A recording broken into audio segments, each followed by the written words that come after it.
I'm Ella, and here's how everything started going sideways. It used to be just me, my little sister Lily, Mom, and Dad. Life was ordinary, nothing flashy, but it was ours. Dad worked fixing cars, and Mom was a librarian until her friend, Janet, talked her into one of those personal growth workshops.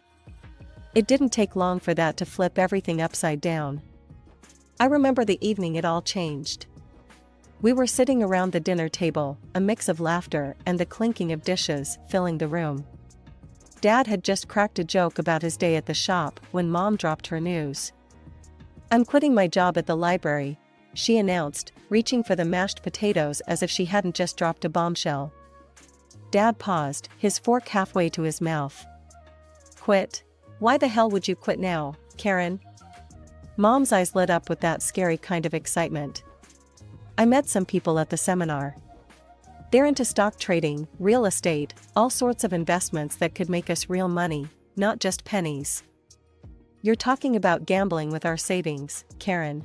That seminar's messing with your head," Dad snapped, his voice a mix of worry and anger. "It's not gambling, Tom. It's about taking risks to move forward. You're just too scared to see it," Mom fired back. That's how most dinners went after that seminar. Mom chasing dreams of big bucks, and Dad trying to pull her back to reality. Their arguments got louder, rougher, and nothing like the parents I knew. One day, I came home from school to find Mom at the kitchen table, papers and her laptop spread out like she was plotting a takeover. "Hey, Mom, what's all this?" I asked, dropping my backpack. "It's my future, Elle. I'm done living paycheck to paycheck. It's time we live like the rich," she replied without looking up. "I've invested some money in a promising stock. And tomorrow, I'm meeting with a group about a real estate venture. It's all going to change for us, you'll see." I wanted to believe her, really. But it felt like we were stepping onto a roller coaster without any safety harnesses. And what if it doesn't work out? What happens then? Mom finally looked up, her gaze fierce. "It will work out. I'm making sure of it." Days turned into weeks, and the tension didn't let up. Dad hated the gambling, he called it that no matter what fancy name Mom gave it. I'd hear them at night, their voices raised in another heated debate. "You're throwing away everything we've worked for, Karen. Those schemes are nothing but money pits. And you're just too chicken to seize a real opportunity, Tom. I'm trying to build something bigger here, and I don't need your negativity." Arguments between Mom and Dad were daily events, each more heated than the last. The stakes kept getting higher, and so did the tension. It was like living on a ticking time bomb, waiting for it to blow. One Thursday night, the air in the kitchen was thick enough to cut with a knife. Dad had just discovered Mom pulled a hefty sum from their joint savings account. I was trying to focus on my homework at the dining table, but the rising voices made it impossible. "Karen, where's the money from our savings? It's nearly half gone." Dad's voice boomed from the doorway as he slapped some papers on the table. Mom, who was chopping vegetables, didn't even flinch. "I invested it, Tom. It's going into a fund that promises triple the return. We talked about this." "No, you talked, and I said no. When will you stop this madness?" Dad was red in the face, his hands balled into fists. "It's not madness, it's opportunity. You'd know if you weren't so stubbornly glued to your penny-pinching ways." Mom shot back, her voice icy. I looked over at Lily, who was quietly doodling in her notebook, her small shoulders hunched up to her ears. It broke my heart to see her like this, trying to shut out the storm around her. "Your opportunities are bleeding us dry, Karen. We can't even pay this month's bills on time, because of your investments." Dad's voice cracked with frustration. "And we'll make up for it tenfold when the returns come in. Just wait and see, Tom. Stop being such a pessimist," Mom retorted, slamming the knife down on the counter. Days passed, and the fights continued, each leaving a deeper mark than the last. I found myself dreading coming home after school, lingering at the library or wandering the streets just to avoid the constant tension. I was 2 years shy of graduation when the bomb dropped. It was a Saturday morning that seemed like any other until Dad found the bank statements. The air was thick with tension as he spread them across the kitchen table, his eyes scanning the numbers that made less sense with every glance. "What the hell is this, Karen?" Dad's voice was a mix of disbelief and rage as he looked up at Mom. Mom, who was sipping her coffee, looked like she'd rather be anywhere else. "Tom, I was going to tell you." "Tell me what? That you've gambled away Ella's college fund? Is that your big plan for financial freedom?" Dad threw the bank statement down, pointing at the glaring zero balance. "You've not just gambled with our money, Karen, you've gambled with our daughter's future." I was frozen by the entryway, Lily clutching my hand, both of us wide-eyed. This was worse than any argument before. This was about my life, my college, my escape plan from all this chaos. "This is it, Karen. I'm done. I can't do this anymore." Dad's voice was cold, resigned. Dad turned to me, his eyes filled with a sorrow that knotted my stomach. "I'm sorry, Ella. I tried." Within weeks, Dad was gone. He remarried quickly, moved to another city, and started over. He called at first, his voice always strained, always sorry. But Mom, ever the wounded warrior, blocked his number and painted him as the traitor. "Your father left us, girls. He doesn't care. He's not even paying alimony," Mom told us one evening, her tone bitter as she deleted his contact from my phone. With Dad gone and college now a distant dream, it was down to me to keep our ship from sinking. I picked up a job at the local diner, Benny's, a place where the coffee was bitter but the paycheck steady. Every cent I earned went straight to Mom, supposedly to help dig us out of the hole her gambling had buried us in. But despite handing over my pay, bills were piling up, and Mom was hardly ever home, always off chasing her next big score. One particularly long day had me coming home past midnight. The house was dark, Lily asleep on the sofa with books scattered around her. I gently woke her up to get her to bed, feeling a mix of anger and sorrow that she had to live like this. The next morning, still beat from the double shift, I found Mom at the kitchen table, scribbling in a notebook filled with numbers and schemes, none of which ever seemed to pan out. "Mom, what's for dinner tonight? I'm pulling another double, and I won't have time to cook," I asked, hoping for once she'd taken care of something, anything. She didn't look up, just kept on scribbling. "Don't eat here, eat at work. And you should get Lily a job there too. We could use the extra money." Her words hit me like a slap. "Are you serious? She's only 14, Mom. And my job is to make sure she doesn't have to work, that she gets to be a kid as long as she can." Mom shrugged, still not looking at me. "Needs must, Ella. We're drowning here." That evening, after my shift, I spotted Mom outside a flashy new casino downtown. She was arguing with a bouncer, her face flushed and angry as she was escorted out. "Mom," I called out, running over. "What are you doing?" She rounded on me, her eyes wild. "I was so close, Ella. I have a system, downloaded it off the net. It's foolproof, Ella. I just need to tweak it a bit, and then we'll be rolling in it. You think you're gonna win big, but it's all a scam. It's designed to make you lose, Mom. The house always wins, not us." She scoffed, her voice dripping with sarcasm. "Oh, and you know better? Working at a diner is gonna save us? At least it's real money, Mom. It's honest work, not this fantasy you're chasing. You're addicted." Mom's face hardened. "I'm not addicted. I'm trying to fix our lives. You'll see. Tomorrow, I'll prove it." With that, she stormed off, leaving me standing alone on the street. I walked home slowly, each step heavier than the last. I had to accept it, Mom wasn't going to change. It was up to me to keep Lily safe and try to scrape together some semblance of a future. But as I unlocked our front door to the sight of bills and final notices stacked up, I couldn't help but feel we were one losing hand away from losing everything. With Lily's birthday coming up, I threw myself into extra shifts at the diner. She had been upset lately, feeling left out because her clothes weren't as nice as her classmates. I wanted to buy her something special, something beautiful that would make her feel confident and happy on her day.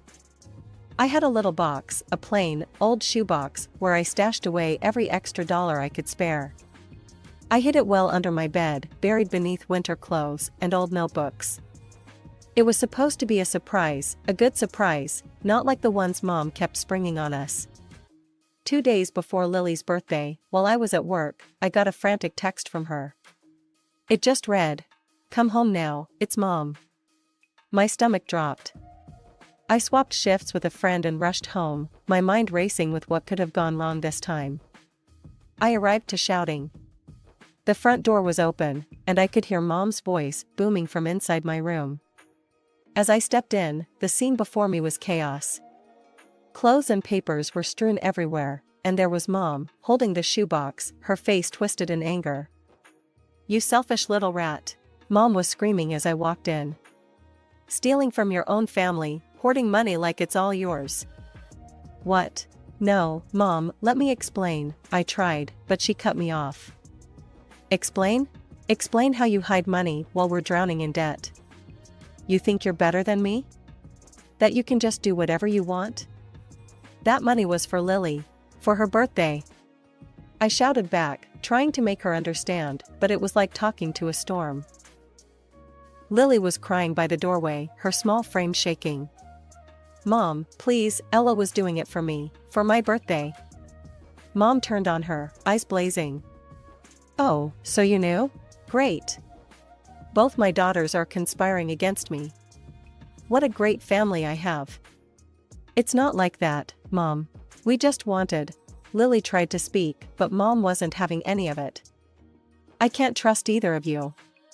Mom threw the box down, and the few bills fluttered to the floor. "Get out. If you're going to steal from me, then you can't stay here." So, we packed, tears and silence filling the space between us. We grabbed what we could, clothes, a few books, anything that felt necessary. As we stepped out, I looked back to see Mom drawing the curtains sharply, blocking us from view. Her final gesture of shutting us out. Lily clutched her small bag tightly, her eyes large and worried in the dim street light. "Ella, we should call Dad," she murmured, her voice a mixture of hope and fear. I hesitated, the old bitterness and Mom's harsh words about Dad abandoning us echoing in my head. But desperation clawed at my chest, and the reality was, we had nowhere else to go. "Okay," I said, finally, pulling out my battered phone, scrolling through contacts I hadn't touched in years. Finding his number felt like unearthing a relic from another life. My thumb hovered over the call button, a lifeline so desperately needed, yet so heavy with past grievances. I pressed call, before I could change my mind. The line clicked, and then his voice, warm and unfamiliar, filled my ear. "Hello? Dad, it's Ella, and Lily. We need help," I blurted out, the words tumbling in a rush. "Mom, she kicked us out. We have nowhere to go." There was a pause, heavy and thick. Then, softly but firmly, he said, "I'm sending you money for train tickets right now. Come to me. We'll figure this out together." True to his word, the money came through minutes later. We booked tickets for the next train to where Dad lived, a city that felt worlds away from our troubles, but in reality, was just a few hours by rail. The train ride was quiet, both of us lost in our thoughts. Upon arriving, the sight of Dad waiting at the station, his face lined with concern, was almost too much. He looked the same, yet so different. Beside him stood his new wife, Claire, her smile warm but cautious. "Dad," I managed, my voice thick as he pulled us into a tight hug.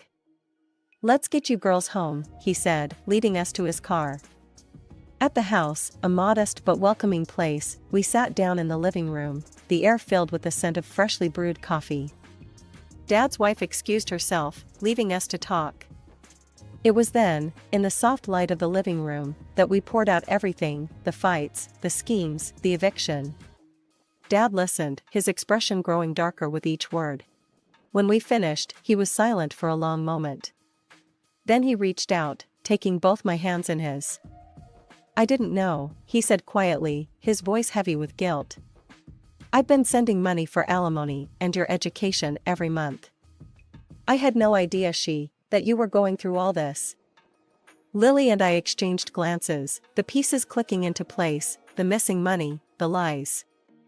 It was too much to take in all at once. I'm sorry, Dad continued, his eyes moist. I should have seen through it.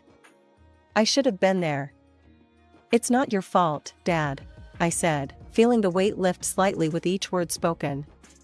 We're here now. That's what matters. Dad nodded, squeezing my hands. You're right. And I'll make it right. Ella, we'll get you enrolled in college. And Lily, there's a great school just a few blocks from here. You'll like it, I promise. The relief was palpable, both of us letting out breaths we hadn't realized we'd been holding. Lily leaned forward, wrapping her arms around Dad in a fierce hug. I joined in, and for a moment, the world didn't seem so cold and harsh.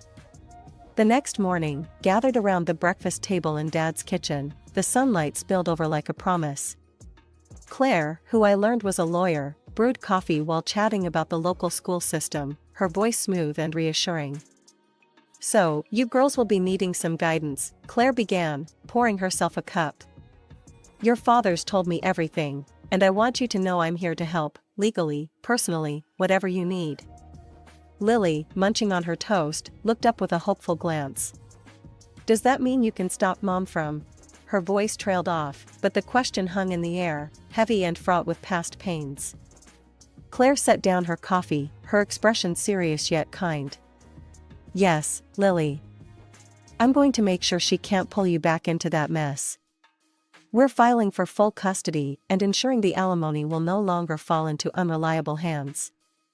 The conversation shifted to lighter topics, plans for the school year, and my college prep. I had started reading again, dusting off old textbooks and filling my head with knowledge that had nothing to do with survival. It felt strange, yet exhilarating. Lily got enrolled in a nearby school and, with Claire's help, started in fresh, new clothes that made her beam with confidence each morning she set off. 3 months after our world turned upside down, while I was deep in a study session, my phone rang. Seeing Mom's number flash on the screen churned my stomach. Ella? Mom's voice was shrill, frantic. They took her from me, Ella. They say I can't be Lily's mother anymore. And they want the alimony back, the money they claim I stole. Her words, once capable of manipulating my emotions, now fell flat, filtered through the clarity of distance and truth. Mom, you did take that money. Money that was meant for us, for our future. You used us. Mom's voice turned harsh, venomous. Ungrateful girl. You come back here and work, pay off these debts. It's the least you owe me. I felt the old pull, the trained instinct to soothe, to placate. But I wasn't that person anymore. No, Mom. I don't owe you anything. Dad's been paying you for years, and you lied to us, to everyone. I'm done. I hung up before she could respond, before I could hear the sobbing or the anger that might pull me back in. Turning off my phone, I sat for a moment in the quiet of Dad's study, the weight of the call sinking in.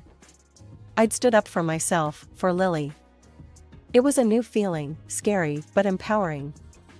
Then I turned back to my books, the pages less daunting now. I was building something new, something mine. The past would always be a part of me, but it would not define my future, not anymore. As Dad had promised, he supported me through college, covering tuition so I could focus on my studies without the crushing weight of debt. Yet, despite the financial safety net he provided, old habits die hard. I couldn't shake off the need to support myself. I picked up a part-time job at a local cafe, balancing work with my courses. It felt good, earning my keep, keeping busy. Claire, Dad's wife, turned out to be more than just a steely lawyer. She became the family anchor we didn't know we were missing. For Lily, she was there at every school event, clapping louder than anyone. For me, she showed up at my college, attending every significant ceremony. One evening, as we sat around the dinner table, I couldn't help but express my gratitude. Claire, I don't know how to thank you. You've been there for every parent-teacher meeting, every recital. It means the world to us. Claire smiled, passing me the salad. It's no big deal, Ella. You girls are my family now. I'm just doing what any parent would do. The years rolled on, each semester a new challenge, but also a new opportunity to prove how far I'd come. By my final year, I'd managed to earn a scholarship, covering my tuition fully. Yet, I kept the job at the cafe.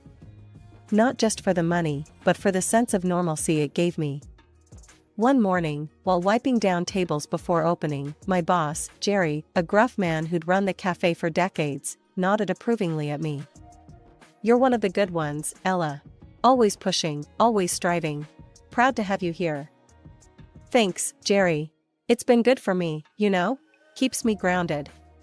Graduation day arrived quicker than I had anticipated. As I stood there, cap and gown fluttering slightly in the spring breeze, I saw them, Dad, Claire, and Lily, their faces alight with pride and joy. Walking across that stage, I wasn't just receiving a diploma, I was stepping into a new chapter, one I had written for myself against odds that once seemed insurmountable. With a degree in hand and a job lined up, I moved into a small apartment in the city. It was modest, but mine. Claire helped me move in, fussing over the placement of furniture and decorations. This is a fresh start, Ella. Make it yours, she advised as we arranged the last of the books on a new shelf. I plan to, Claire. Really make it something special. Life settled into a new rhythm after college, with my days filled with the constant motion of working at a courier company. The job was demanding but rewarding, and I appreciated the stability and decent paycheck it offered. One afternoon, as I was finishing up my rounds, my phone rang. The familiar number that flashed on the screen made my heart sink. Mom. Taking a deep breath, I answered, bracing myself for what was coming. Ella, I need your help. Mom's voice was urgent, tinged with desperation. What's going on? I asked, though part of me already guessed the answer. I've lost the house, Ella. The bank took it because I couldn't keep up with the payments. I'm on the streets now, she confessed, her voice breaking. The news hit hard, even though part of me had been waiting for the other shoe to drop for years. Mom, I'm sorry to hear that, but I just need some money to get back on my feet, to cover my debts.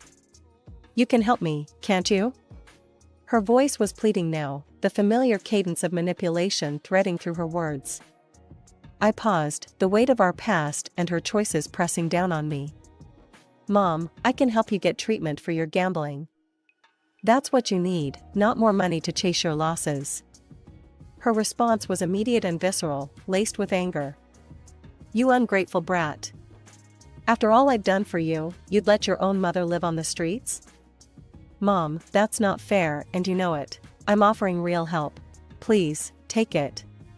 My voice was firm, the years of being manipulated hardening me to her guilt trips.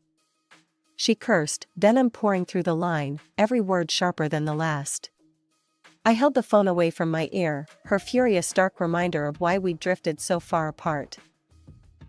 Finally, I spoke, my own voice calm but resolute. I'm sorry you feel that way, Mom. I hope one day you'll get the help you need. With that, I hung up and did something I should have done years ago. I blocked her number. The rest of the day passed in a blur. By the time I met up with Lily at our usual coffee spot, my thoughts were a tangled mess. Lily noticed immediately. Hey, what's wrong? Her concern was evident as she reached across the table, covering my hand with hers.